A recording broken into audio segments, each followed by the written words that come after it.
Hello and नमस्ते सबैजनालाई। आज फेरि हामी अर्को प्रब्लम सल्भ गर्न जाँदैछौँ ट्रिग्नोमेट्रीको। पुरानो भिडियोमा जस्तै अर्को प्रब्लमहरुमा जस्तै हामीले दिएको छ A+B+C इक्वल्स पाई और 180 डिग्रीज भनेर।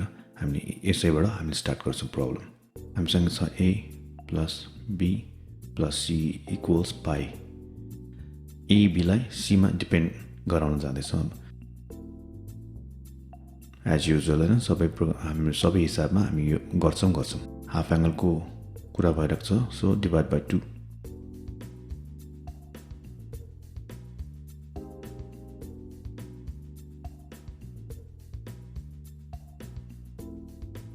हामीले यसमा साइन और कोसाइन दुवैको रिलेसन निकाल्छौं। अब साइन लियो भने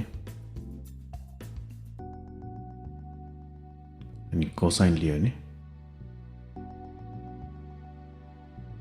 अब फर्दर हामीसँग अर्को नलेज के छ त भन्दाखेरि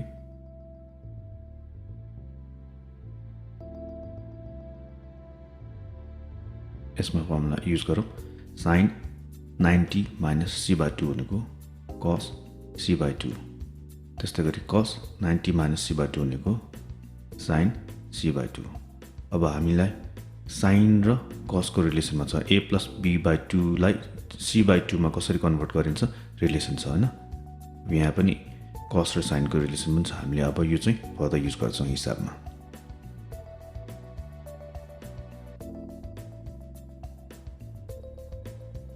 हामीसँग लेफ्ट ह्यान्ड साइड यो छ। अब यसलाई फर्दर के गर्ने त भन्दाखेरि हामीलाई कहाँनिर के फर्मुला युज गर्न मिल्छ फर्स्टमा हेरौँ। अब यहाँ हेर्दाखेरि फर्स्टको दुईटा टर्म्समा हामीले फर्मुला अप्लाई गर्न मिल्छ जस्तो लाग्छ हो। कुन चाहिँ फर्मुला त यो दुईटामा केही फर्मुला छ हामीसँग।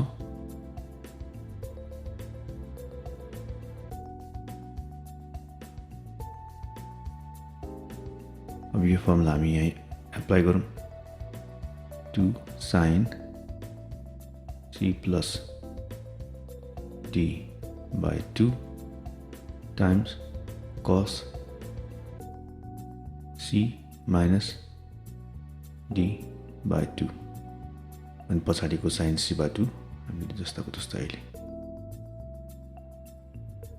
a/2 plus b/2 भनेको के हुन्छ त 2 कमन एलसीएम दियो भने a+b/2 अनि यो जुन 2 छ त्यो चाहिँ तल डिनोमिनेटरमा बसिरहेको हुन्छ। सेम वे यहाँ पनि cos a/2 - b/2 भनेको 2 एलसीएम लियो भने a - b बन्न जान्छ। यहाँ डिनोमिनेटरको 2 चाहिँ यही बस्छ। यो भनेको सिम्प्लिफाई गर्दाखेरि sin a+b/4 times cos a - b/4। अब हामीसँग छ sin c/2 भनेको के छ त हामीसँग पहिला जुन माथि युज गरेको छ नि उ cos a+b/2 रे। Let's write it. अब के युजफुल होला कि जस्तो लागेको थियो। अब यहाँनिर sin छ, यहाँ cos छ, के युज भयो त त्यसमाथि a+b/4 छ, यहाँ a+b/2, so they are not similar. अब केही चेन्ज गर्न मिल्छ कि यो a+b/2 भन्दा यो a+b/4 भनेको कतिमा चेन्ज छ यसको हाफ एंगल हो। सो यसलाई अझ फर्दर हाफ एंगलमा डिवाइड गर्न सकिन्छ। हामीसँग के फर्मुला छ लेट्स सी। ब्रेक डाउन गर्ने हो भने चाहिँ के हुन्छ त हामीसँग cos θ is equals to 1 minus 2 sin square θ/2। So यो एंगल हाफमा बदल्यो। Now let's use this here sin square। अब यहाँ θ भनेको त a+b/2 छ यो θ को सट्टामा हैन। सो यहाँनिर चाहिँ के हुन्छ θ/2। पहिला यो θ लाई लेख्दौं। यो भनेको θ छ नि डिवाइड बाइ 2 हो। अब यसलाई चाहिँ हामी सिम्प्लिफाई गरौँ।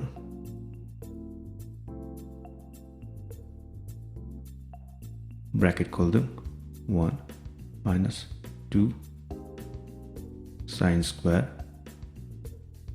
A+B डिभाइड बाइ यो 2 अनि तलको 2 यो चाहिँ B हो। यसलाई अझ सिम्प्लिफाई गर्यो भने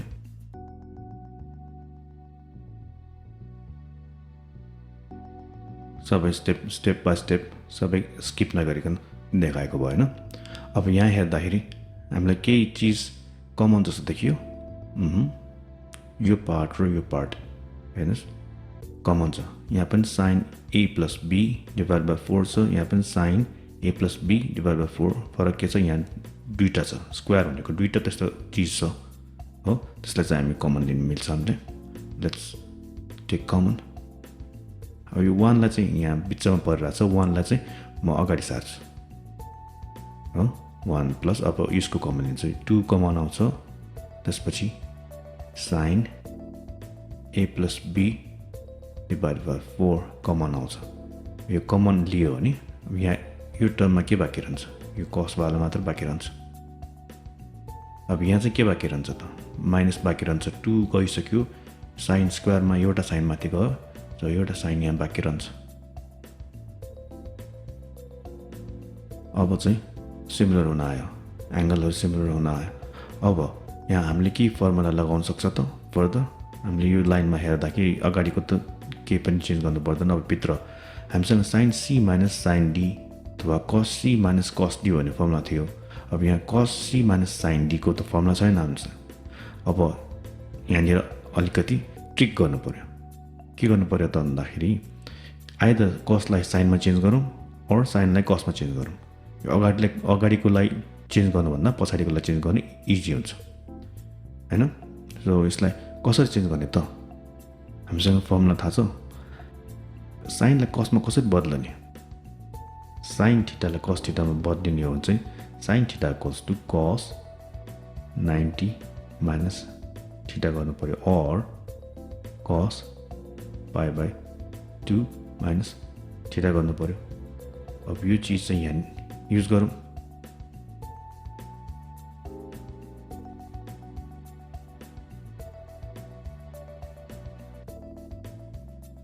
अब यहाँनिर केही फर्मुला युज गर्न सकिन्छ, cos मा त बदल्यो।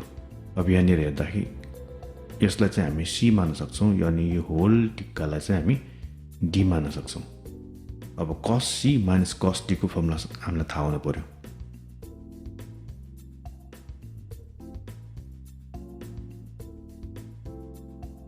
अब यो फर्मुला चाहिँ यहाँनिर एप्लाई गरौँ। -2 sin, अब C भनेको यो होल टिक्का छ हो।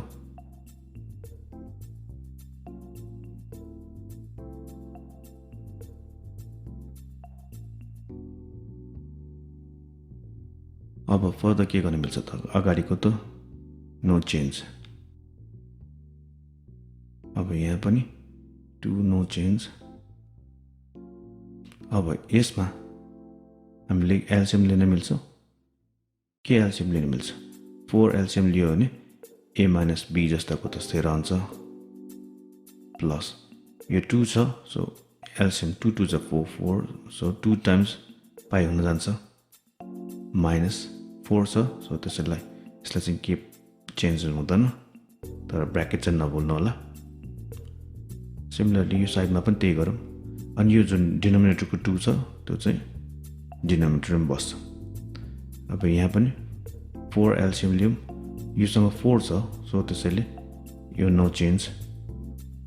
अब माइनस हुँदाखेरि चाहिँ यो ब्र्याकेट राख्ने गर्नु 4। अब यहाँसम्म 2 छ, सो 2 2 जा 4, 2 ले चाहिँ पाइलाई मल्टिप्लाई गर्ने हो। यहाँ माइनस छ बिचमा। अब यहाँ 4 छ, सो 4 1 जा 4, so no change in A+B। A+B को लागि चाहिँ चेन्ज गर्नु पर्दैन। सिम्प्लिफिकेसन गरौँ।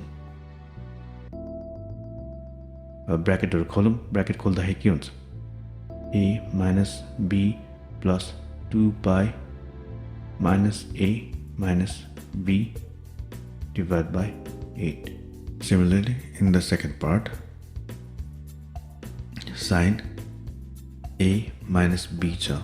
अब यो नेगेटिभले ब्रैकेट खोल्यो भने नेगेटिभ टाइम्स 2 पाई सो नेगेटिभ 2 पाई हुन्छ negative and negative positive so positive भएपछि त ब्रैकेट खोल्न पनि इजी भयो a plus b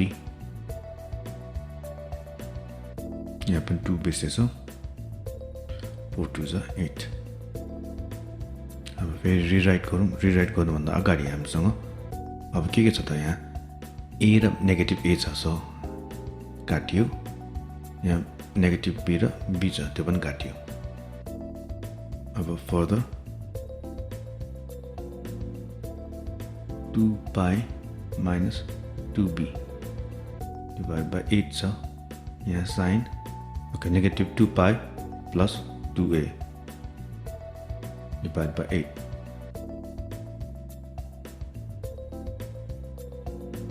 अब यसमा पनि कमन निकाल्न मिल्छ 2 pi minus b divided by 8 times sine यसमा minus 2 निकाल्यो भने पाई minus a divided by 8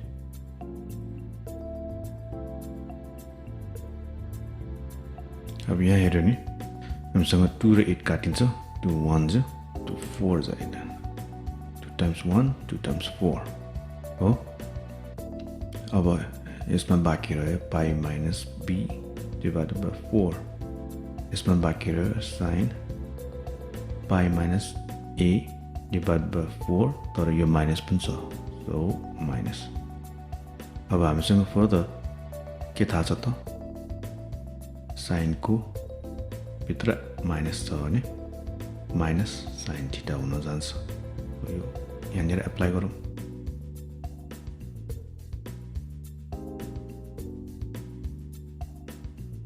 यो माइनस बाहिर निस्क्यो माइनस हुँदाखेरि जहिले पनि ब्रैकेट युज गर्ने गरौँ माइनसहरु सबै मल्टिप्लाई गरौँ 2 times 2